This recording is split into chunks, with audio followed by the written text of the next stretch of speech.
Hello, everybody, and welcome to the fDi podcast, the podcast brought to you by fDi Magazine. I'm Jacopo De Toni, your host for this very first episode, and I'm here today with the very core of the editorial team of fDi Magazine. Hi, I'm Courtney Fingar, Editor-in-Chief of fDi Magazine. Hi, I'm Natasha Tarat, Global Markets Reporter. Today, we will share some of the insights we collected in our recent traveling and reporting on some of the most exciting and sometimes troublesome frontiers of foreign investment across the globe, with a specific focus on the Asia-Pacific region. But before getting there, I want to start off the show with you, Courtney. You have covered foreign investment as the editor-in-chief of fDi Magazine for 12 years now and traveled to an enormous number of countries. What is, in your view, the current sentiment among foreign investors across the world following a 2016 that has been so dramatic and disruptive? It certainly has been one of the most dramatic years for the global economy, for global politics, and for fDi. Probably the most dramatic of all the years that I've been covering fDi, perhaps rivaled only by the year after the global financial crisis, 2007 and 2008. This is, of course, because there's so much uncertainty in a number of key investment markets around the world. There's, of course, the B word, Brexit, which is casting a shadow of uncertainty over the number one foreign investment destination in Europe, the UK. No real indication yet what kind of deal, what kind of arrangement the UK will have with the EU. Therefore, a lot of questions about its continued status for fDi and market access. That, of course, has ripple effect on the entire EU and its foreign investment paradigm. Of course, we have uncertainty at the moment in Italy, continuing economic challenges in a number of Eurozone countries, and refugee crisis, geopolitical issues, and strife right on the doorstep of Europe, everything from Russian actions to Ukraine, continuing conflict there, to the Syria problem right on the doorstep of Europe. And of course, that is casting a huge amount of turmoil all across the Middle East and North Africa with the events there. And then the big thing, I would say, the T word, of course, which is the election of Donald Trump in the United States. The United States is the number one destination in the world for greenfield foreign direct investment. With the new Trump regime coming in, a lot of unsettling statements that have been made that seem to suggest a protectionist policy and almost anti-fDi stance, but we can't really be sure yet what the policies will be, what will happen. That creates the uncertainty, and if there's one thing investors dislike, it's uncertainty. There's some bright spots in the picture, of course. India had a phenomenal year last year for foreign direct investment in 2015, and we're seeing continued momentum in 2016. I expect that to continue into 2017. A lot of excitement over that market, which was the leader in the world in 2015 for capital investment in greenfield projects. Very significant. China is seeing a slowdown. Therefore, we're seeing a little bit of stagnation in fDi flows there, but it's going to continue to be a major fDi player. Related to that, we're seeing a lot of growth in Southeast Asia as China has become more expensive as a manufacturing destination, and as that country anyway tries to move up the value chain and attract other types of projects rather than just manufacturing. A lot of that is shifting into lower cost destinations in Southeast Europe, so we're seeing a lot of traction there. Yeah, definitely. Southeast Asia is one of the region that has definitely been weathering the storm in a way. I was in Vietnam earlier this year, and the scope of ongoing industrial development, mostly labor-intensive sector happening there is impressive. Companies, global powerhouses like Samsung or LNG in the electronics field are setting up shop. They are moving out of China, exactly as you're saying, chasing cheaper labor costs. But also the Philippines, just across the sea there, the South China Sea, the Philippines is also another bright spot in the region, even though it's not immune to political risk. And there, the election of Rodrigo Duterte was obviously an earth-shaking moment for the whole country and probably the whole region. He has, in just over 6 months in power, has emerged as one of the most controversial political figure in the country's recent political history. His war on drugs is obviously very controversial, but also his pivot to China, which coincided also with inflammatory remarks about the United States, which ironically remains the biggest trade and military partner of the Philippines. I was there in November, And investors, above all, mostly Western investors, are concerned. Because this rhetoric, anti-West Western investment, Western military support rhetoric, is picking up. And this is what Gunter Taus, who is the director of the European Chamber of Commerce there in Manila, told us in mid-November. We have ASEAN, 10 ASEAN members, 600-700 million people in ASEAN. Now, if I put myself into the shoes of, let's say, a European investor, and I look at Asia, say, fine, where do I want to put my money? Because I want to tap the market of 700 million people. So I can put it anywhere. I can put it in Vietnam, I can put it in Laos, I can put it in Myanmar, I can put it in Thailand, in Indonesia. Do I necessarily have to choose the Philippines? No, I don't. And I still have access to those markets. Right. Yeah? So I think we live in a world wherein globalization is something that will continue. ASEAN will expand. ASEAN is there and is being formalized at this point in time. So the nice thing about it is I have options. Where can I go? And I think the competition amongst the 10 ASEAN countries, who will win that one foreign investor, is getting tougher and tougher and tougher. And if you don't treasure and cherish the relationships you've built over years, you'll eventually be the one to lose out. And if you look at the imbalance of foreign direct investment within the 10 ASEAN countries, I think the Philippines is losing out. Despite all the rhetoric, well, we have not lost any foreign investors. Of course we did. I mean, we live with this on a daily basis. We get calls from investors. What's happening? Should we put our factory in the Philippines? Should we put our call center there? Or should we go to India? Or should we do this? So, yes, there is a concern. And obviously, the election of Donald Trump at the White House, the T word, as you said, is another sort of time bomb for the Philippines, as his approach, his America First approach, sort of jeopardizes billions in investment by American companies in call centers, mostly the support center sector across the country, which has been a massive driver of investment in the country, a driver of economic growth and job creation. Obviously, this is one of the uncertainty, but the other uncertainty for the Philippines, but for the whole region, regards the future of the Trans-Pacific Partnership Agreement, which obviously Trump repeatedly scorned during his election. And this is, I was in Manila when he was elected, right, a couple of days after he was elected, and this is what the Vice Minister for Trade there in Manila, Mr. Seferino, told us in mid-November. Actually, it still remains to be seen how he will make good on his campaign promises. Because that's the key thing here, because he tends to be more protectionist. If he, well, for me, if he applies protectionist policy equally to all countries, then we're good. I think we're even in a better shape. For instance, if he takes time to study more TPP, for instance. We're not part of the original party, although among those who are interested in the TPP, I would probably rank the Philippines as next to South Korea as the most probable country to enter the TPP, to join the TPP. But delaying it by itself would mean that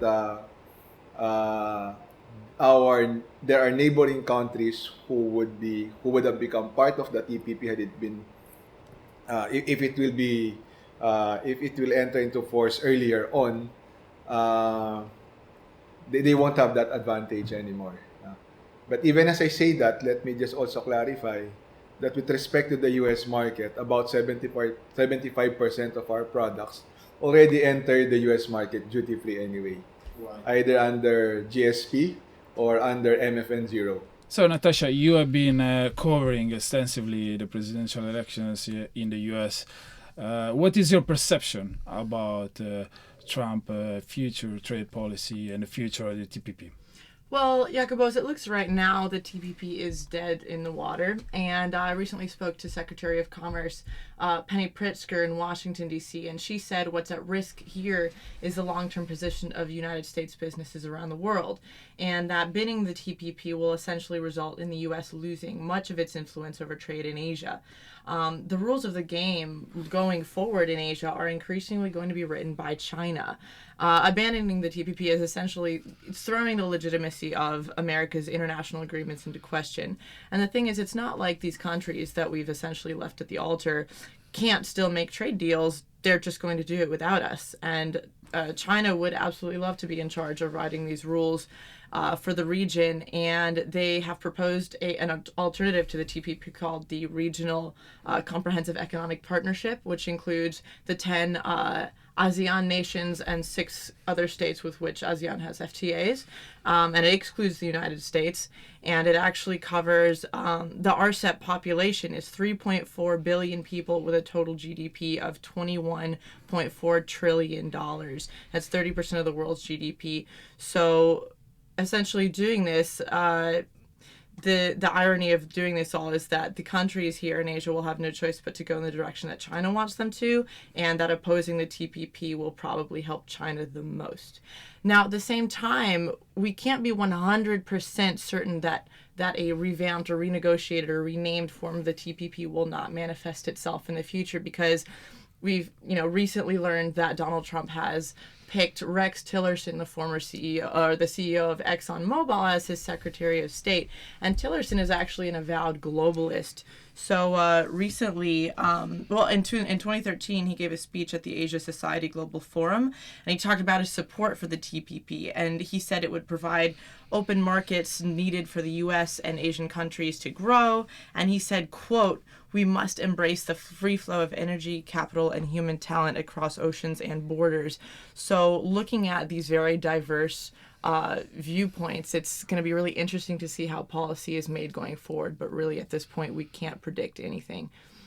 I think what's interesting is that Trump has, in effect, chosen a foreign direct investor as Secretary of State. And it makes me wonder how much a lot of the anti-trade, anti-investment, almost anti-big business that we heard on the campaign trail, what kind of influence Secretary of State coming from a multinational corporation will influence these policies. Definitely, these are definitely developments to keep a very close eye on throughout 2017, this first months of the Trump presidency. But it's another issue that sort of hangs in a balance when it comes to the future trade policies of the new administration is trade sanctions. We saw in the last few years the Obama administration spent a lot of efforts to sort of fix sensitive, delicate situations with countries in Asia and elsewhere, like obviously Iran, Cuba, or Myanmar. And actually, these sanctions, this sanction in Iran, specifically in Iran and Myanmar, have been lifted already. But people there, mostly in the finance sector, they're still experiencing some troubles and limitations. And maybe some of these troubles and limitations, they trace back actually to this change in the political administration and the White House. And this is what a banker from Myanmar told me very recently here in London in a conference on investment in Myanmar. My name is Win Luin. I'm the head of the international banking from the KBZ Bank, Myanmar.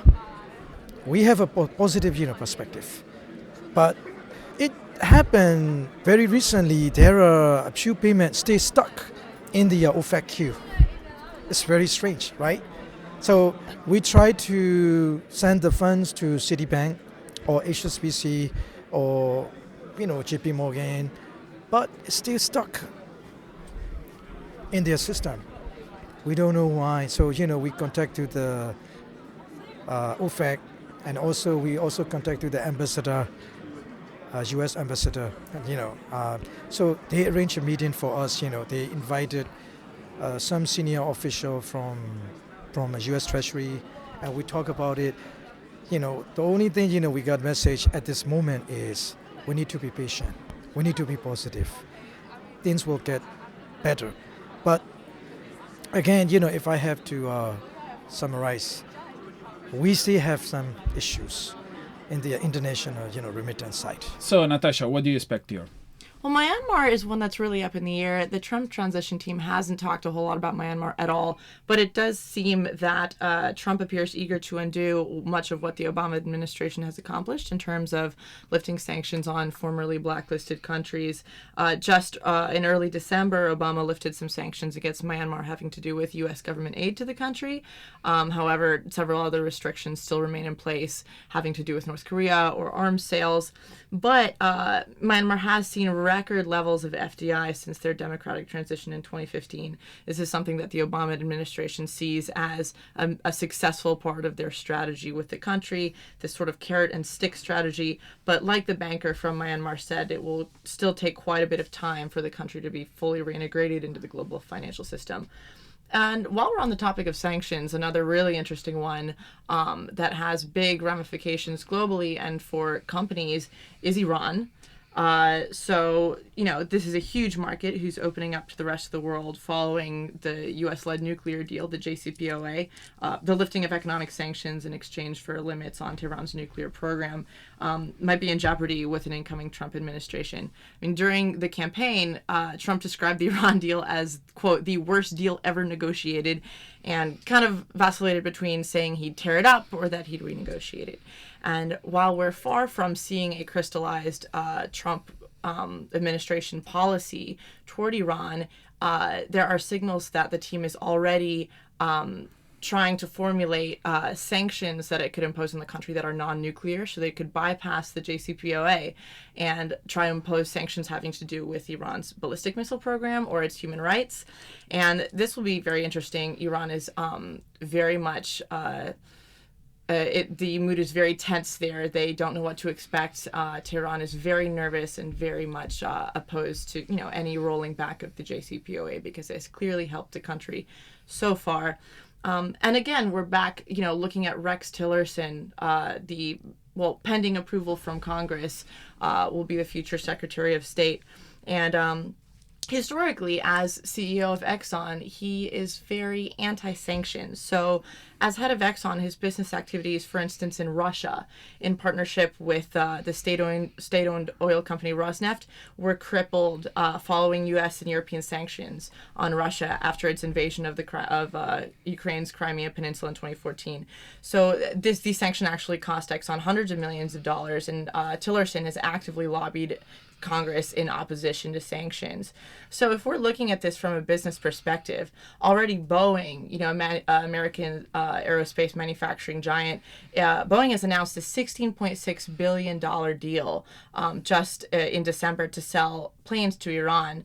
And the company has been announcing how good this would be for American jobs, saying that it would create tens of thousands of American jobs. And this seems to be a direct message to President-elect Donald Trump saying, we need this deal to stay in place for business interests, saying sanctions will hurt us. So there's a sort of tightrope between political interest, political agenda, and business interests. And you're going to see that come to a head when you have a former CEO of one of the biggest multinational companies on earth now being America's top diplomat. And creating a foreign policy without sanctions, however, could mean that U.S. would lack the sticks to advance the country's interests. So going forward, it'll be really interesting to see how these seemingly opposing views are going to come together to foreign policy. Courtney, you have always talking about sanctions. You have also been in a country that has been under sanctions for a few years now, Belarus. Can you give us some insights on your experience there? Yes, Belarus is an interesting market to me for a number of reasons. It's a small and squeezed in between the EU and Russia and squeezed economically as well. Because of the sanctions, Belarus has been struggling mightily in recent years, and also the sanctions against Russia, which is its biggest economic partner and ally, have had a detrimental impact on Belarus as well. So the country's been trying hard to improve its relations with the EU and the US once it realized that relying so heavily on Russia didn't make any sense. And some of that is bearing fruit now. Some of these efforts to improve these relationships are now paying off. The EU is relaxing sanctions, and the United States is relaxing sanctions as well. So when I was in Minsk in November, there was quite a lot of cautious optimism about the positive impact that they could experience from the lifting of these sanctions, which have been so harmful for the country. There was an EU diplomat on a panel at an event I was participating in Minsk, and she said the door's opening. We want better relations with Belarus. Belarus wants better relations with us. There's a geopolitical interest from the EU as well, because, of course, Belarus is the eastern frontier of the European Union. So Brussels really wants to solidify that border, have somewhat of an ally there, especially with the difficulties in the relationship with Russia.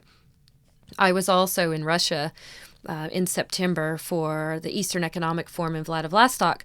I spoke with the Minister of Industry for Russia there, and he was talking, of course, about the impact of sanctions on Russia and making a similar argument that Natasha mentioned, that it's hurting the West just like it's hurting Russia, and that therefore doesn't make any sense. Now, with all of the budding bromance that people are alleging between Donald Trump and Vladimir Putin, I think we could expect to see some relaxation of sanctions against Russia.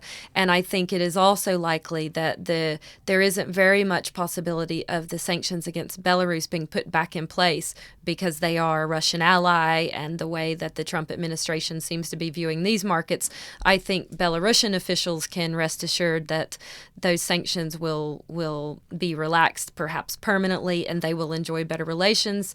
It also seems like the grip on Russia will loosen as well. So there's some markets to watch there in terms of the potential upside for FDI. Fantastic. Well, Courtney, Natasha, thank you very much for your insightful comments. Thanks everybody for listening. We are witnessing incredible developments affecting foreign investment across the world and the world economy as a whole. We will keep you posted with our magazine, with our website, and from now onwards also with our podcast. Stay tuned.